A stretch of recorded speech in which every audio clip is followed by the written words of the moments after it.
হ্যাঁ, সৌদি আরবের আজওয়া খেজুর এটা। জি, আসসালামু আলাইকুম ফারুক ভাই। জি ভাই। এগুলা কি ফুল এত তাড়াতাড়ি চলে আসছে যে এত বড় ফুল? হ্যাঁ ভাই, একটু দেখতেছেন, এটা বাস্তব দেখতেছেন, এটা কিন্তু ফুল। এই আমটার নাম হলো আহ, কিউজাই।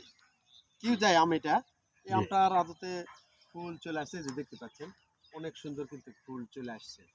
তো এই আমগুলোর ওজন কতটুকু হয়? এটা 1 কেজি পর্যন্ত এটা আমের ওজন হয়, 1 কেজি হবে। এটা কিউজাই তো বড় হয়, এরকম অনেক বড় হয় এটা আর কি।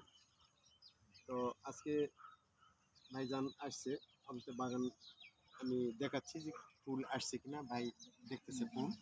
তো আপনি তো দেখলেন ফুলটা, দেখি, দেখি। কেমন লাগছে অনেক আপনাকে? যাক আলহামদুলিল্লাহ খুব ভালো লাগতেছে। কেবল অনেক আসা অনেকগুলো শুরু হয়ে ফুল গেছে, আসছে। বাগানের সবগুলাতেই এখন আস্তে আস্তে ফুল আসবে আর কি।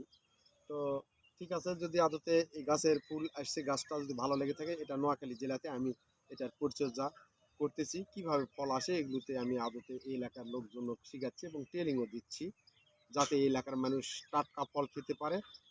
এই জন্য নতুন প্রজন্মের ছেলেমেয়েরা যেন বেশি বেশি করে ফল খেতে পারে, এই জন্য এই এলাকার মানুষকে আমি মেধা শক্তি ছড়িয়ে দিয়ে বেশি বেশি ফল উৎপাদন করার সুযোগ সৃষ্টি করে দিচ্ছি ইনশাল্লাহ। ধন্যবাদ, ধন্যবাদ ফারুক জি, ভাই। আসসালামু আলাইকুম। ওয়ালাইকুম আসসালাম।